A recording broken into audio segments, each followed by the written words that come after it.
Station, this is Houston. Are you ready for the event? Houston, we are ready for the event. Westwood One, this is Mission Control, Houston. Please call station for a voice check. This is Westwood One. How do you hear me? Westwood One, we have you loud and clear, and we're ready for your questions. Welcome on board the International Space Station. This is Westwood One. How do you hear me? Westwood One station has you loud and clear. We're ready for your questions. Very good. International Space Station Commander Jeff Williams and Flight Engineer Kate Rubins of NASA are aboard the International Space Station, 250 miles above the Earth, and join us. Hello, and what part of the globe are you flying over right now, Commander? Well, you caught me off guard here. We've been, of course, we orbit the Earth every 90 minutes, so we could be any side of the globe. I haven't looked for a little while, but in about 15 minutes, we're going to be heading over Africa, so I suspect that we're in crossing the Atlantic right now. So right now you are over the Atlantic, and about every 90 minutes or so you circle the globe. What, how many miles per second is that? Well, 5 miles per second, 17,500 miles an hour, 25,000 kilometers per hour, whatever units you want to use. Pretty fast. Commander Williams, you've been in space numerous times. On this occasion, you're going to be outside the space station. Tell us about the spacewalk and what you and Flight Engineer Rubins will be doing. Well, Kate and I are going to go out here in a little over 2 weeks, and the primary task is to install an international docking adapter, which is something new. It's a new addition to the space station to enable the docking of the upcoming, now being developed, commercial crew vehicles that will be used to rotate space station crews from U.S. soil. Virgin Galactic was just granted a license from the FAA to bring tourists into space. Commander, would this docking station allow us folks to come aboard and join you soon? Well, potentially whoever can get on one of those vehicles destined to the space station could come join us. And I guess we'll just have to wait and see who those folks are. Flight Engineer Kate Rubins, how realistic or how many years away do you believe affordable space travel for the average citizen is going to be commonplace?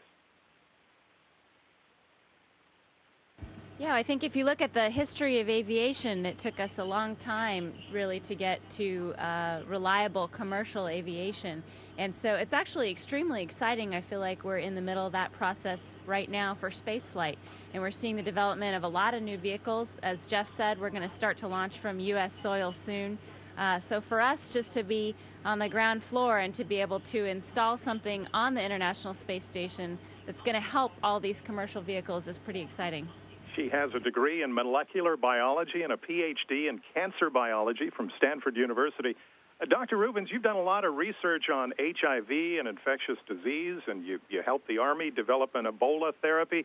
A big issue across the U.S. and Central and Southern America right now concerns the Zika virus. I'm sure you are doing a lot of research in space on issues like osteoporosis, for instance, but let me ask you, are you researching the Zika virus cure? Well, that's a good question, and we actually have a specific level of biosafety that we allow on board because we're in this closed environment. So we constantly recycle our air and our water. So we couldn't have something that's a dangerous pathogen on board. But what we can observe is what happens to common human pathogens. And so we do know that just the viruses that you carry in your body reactivate and become a little bit more virulent on board. That's going to help us learn a lot about basic virus immune system interaction and some fundamental understanding of what makes viruses tick and how humans can fight them better. So in addition to your spacewalk and your duties as flight engineer, are you personally conducting experiments on this mission? Actually, I don't even really feel the need to do that much personal research up here. It's so much fun to just be able to participate in about 100 different scientific experiments. There's a few things that I want to pull out on the weekend just to see how fluids move around and do a couple of videos to demonstrate some of the unique properties of microgravity back on Earth. Right now, I'm just having fun being the the technician for all of these folks' research up here. We've got, like you said, a variety of heart cell and osteoblast research, and just too numerous to mention. Commander Williams, the astronaut who currently holds the American record for most time spent in space, is astronaut Scott Kelly at 340 days, but that record about to be broken soon. Yeah, I keep getting reminded of that. I like to I mean, it's been an honor to be to have throughout my career the opportunity to watch the space station grow, to work on it before the launch of the first element, and then to participate in the building of it in different phases, and now to see it in full utilization mode. So that's the really the tribute is to the international team and the partnership that made this magnificent orbital outpost in laboratory possible. Not bad for a guy who graduated first in his class in U.S. Navy Test Pilot School in 1993. How does Test Pilot School differ from the Top Gun program we're also familiar with, Commander? Well, the Test Pilot School, the Military Test Pilot School, trains you to evaluate aircraft based on their airworthiness and how the systems perform. So rather than just flying operationally, you know, you're spending a lot of time. You learn how to pay attention to the details and the flight characteristics to try to improve the handling qualities and the flying characteristics of aircraft. So it's more of an engineering job, but it's a great job and experience to have to prepare you for what we do here, because we're evaluating things and executing new procedures and using new equipment all the time up here. Certainly. ISIS International Space Station Commander Jeff Williams and Flight Engineer Kate Rubins of NASA. How do we follow you each on Twitter?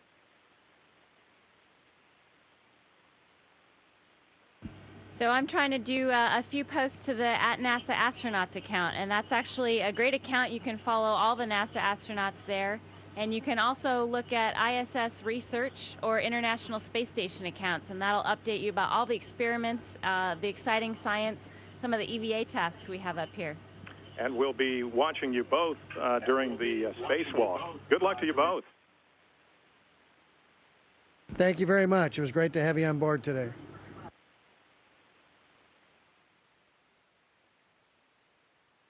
Station, this is Houston ACR. That concludes the Westwood One portion of the event. Please stand by for a voice check from the San Diego Tribune.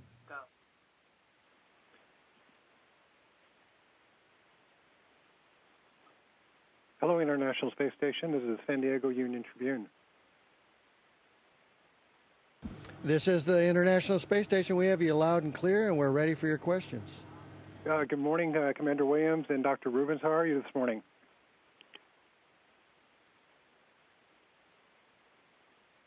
Great. It is great to talk to you. It's great to talk to you. I'm going to, did I hear that you guys were moving over Africa roughly at this hour?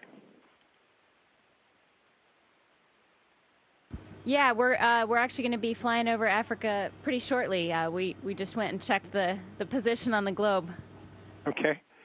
I wanted to begin with some scientific research questions and then move on to your upcoming spacewalk. Dr. Rubins, you spent some time this week doing heart research. What were you focusing on? Yeah, so this is actually a great capability for the space station. We're checking out the ability to grow heart cells, cardiomyocytes in the scientific terminology, and we're seeing if we can actually grow those in space. One of the reasons that we're doing that is while we're in space, we actually have an upward shift of our fluid.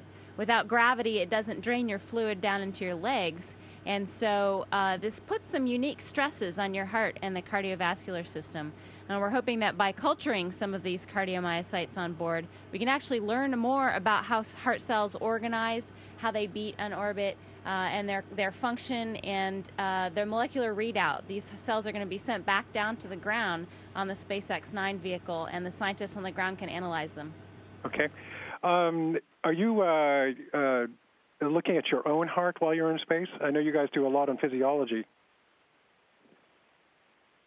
Yeah, we sure are, and this is one of the fascinating things about the space station is that it drives this kind of research in a remote environment. So we actually have a team of folks on the ground who've developed some really fantastic techniques for guiding us using ultrasound on board. So we're not ultrasound specialists. We learn a little bit in training, but we can actually use a remote guider and ultrasound our own hearts. We can look at the valves, we can look at the stroke volume, a whole bunch of different things from the ground. And this actually has a lot of use for the developing world, for remote medicine.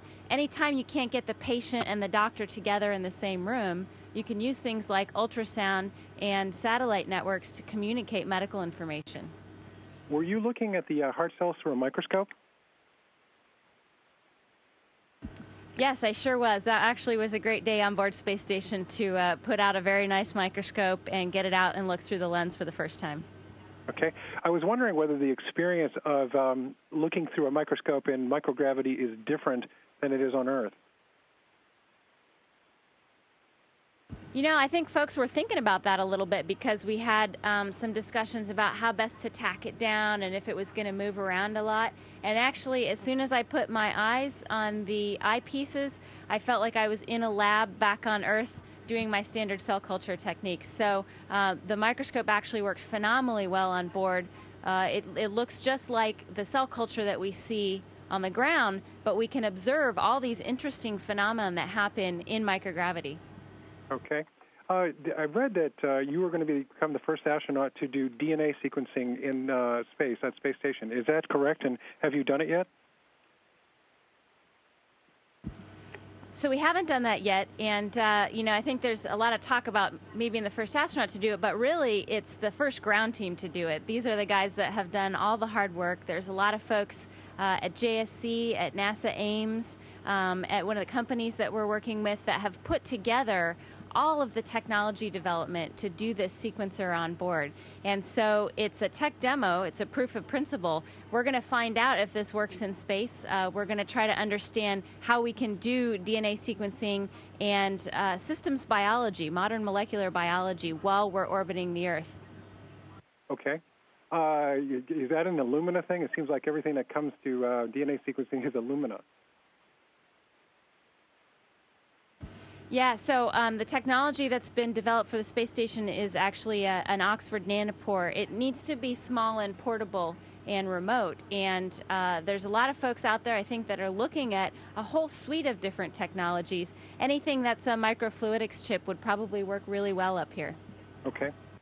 You've had a great deal of experience studying viruses. Have you been doing any virus research on station? So we actually have a great amount of microbiology research up here, which includes viruses and all bacterial organisms, yeast, fungi. We have some individual experiments that will look in canisters that the astronauts can activate and look at various processes that are going on in microbiological organisms. But we're also studying the station as a whole. So we're trying to understand the microbiological environment on Space Station, bacteria, viruses. We normally carry bacteria with us all the time, and we would expect that there's a lot of bacteria up here. It's not a sterile environment. It's a very nice and clean environment. Jeff and I try to keep it in ship shape, along with our crewmate Takuya Onishi and our Russian cosmonauts. But there is some interesting places to take a look at the microbiome of the space station. So that's all part of the research that folks have developed, and we're really looking at that plan as a whole to understand microbiology in microgravity. Okay. A reader wanted to know whether your sleep has been disrupted by being in space. Some astronauts have had trouble periodically with sleep. How are you experiencing it? So sleep is great up here. It's actually a really nice resting state. After you exercise, it takes less time for your muscles to recover. And so we look a little bit like zombies when we're sleeping, but I think it's quite restful up here. Are you tethered to a wall in a particular part of Space Station? Yeah, we have a really small little crew quarters that we can use, and it's just a perfect amount of space. We've got a sleeping bag on the wall, and you can climb into your sleeping bag and go right to sleep here. Okay. This question is for the both of you. You and Commander Williams are scheduled to do a joint spacewalk on August 19th. In lay terms, what is the purpose of this spacewalk?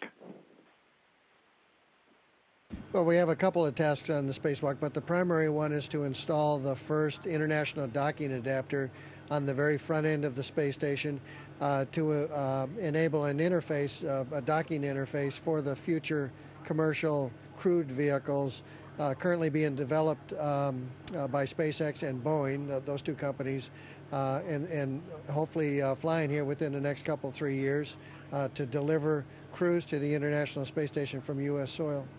Okay. Commander Williams, you have a great deal of experience doing spacewalks. What kind of advice have you been passing on to Dr. Rubins for what will be her first spacewalk?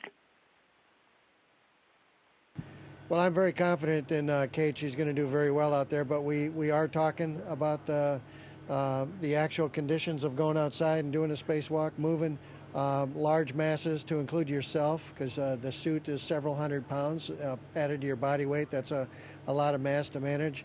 The techniques for the workspace we'll be rehearsing. It's just like anything it's highly choreographed. We're going to be rehearsing the details over and over again up to the day of the spacewalk. Okay. Last couple of questions. Will the confines of your helmet make it difficult to see beyond what you're immediately doing, your immediate work? Well, it depends upon where you're facing. If your head is full of space station and you're buried in a work site, then you don't see much other than that. But oftentimes when you're translating around the outside of the space station, or you get a free moment, you can turn around and look out into deep space or look at the entire globe of the Earth. And those are some really memorable moments that I'm sure both of us will have in this upcoming spacewalk. Okay. Dr. Rubins, you have a lot of experience as a scuba diver. How different is the sensation of moving in microgravity from moving in water? That's a great question, and actually one of the things that I've been thinking about a lot ever since I've been up here is how similar the space station is to our training in the Neutral Buoyancy Laboratory at NASA. So we have what's essentially a very large swimming pool with a lot of the parts of space station structure underwater, and we spend hundreds of hours training underwater in the spacesuit. And so even things inside the cabin, like Jeff said, moving large masses, anytime you're trying to work with an object, you really see physics play out every day here. And so a lot of those lessons that we learned in our training really apply inside the space station as well, I think, on spacewalks. So there's a lot of similarities to scuba diving. There's even more similarities to our Neutral Buoyancy Laboratory training. Okay. When you and I spoke last October, you said you would be able to see La Jolla from space station and that you hope to photograph it. Has that come to pass? Yeah, so we got a great California pass when I first arrived here, and Jeff showed me all up and down, all the way from the Southern California border with Mexico. We could see up through Oregon and to Washington, and so I got a great series of photographs of California, but I've been looking on the map and trying to see when we're exactly over La Jolla. That might be quite a few months yet until we get a good pass, but I will make sure that I get some good photos for you. Okay. What is the most interesting thing that you've seen through a lens of a camera up there? What is most captivating to you? That is a really hard question. I think basically every time you look through the lens of the camera, there is something completely fascinating. It just takes your breath away every time. Okay. I wanted to close by noting that your alma mater, UC San Diego, will have about 6,000 freshmen this fall. Do you have a message for young people like this about trying to find what it is that they want to do in life? Yeah, I think actually young folks usually have a good sense of what they want to do. If you really ask them what drives you, what's your passion, what's your motivation, that's usually in there somewhere. And I think my message is to pay attention to that folks should find what really inspires them, that they should always pursue what they want to do. And if you're working hard and you're motivated about something, young people can accomplish a lot. I think the students at UC San Diego have their whole future in front of them, and I'm excited for them to get started in their freshman year. Good. It's such a joy to talk to you. I really appreciate it, and good luck to both of you on your spacewalk. Thank you very much. It was great talking to you today as well. Thank you. Station, this is Houston ACR. Thank you. That concludes the event.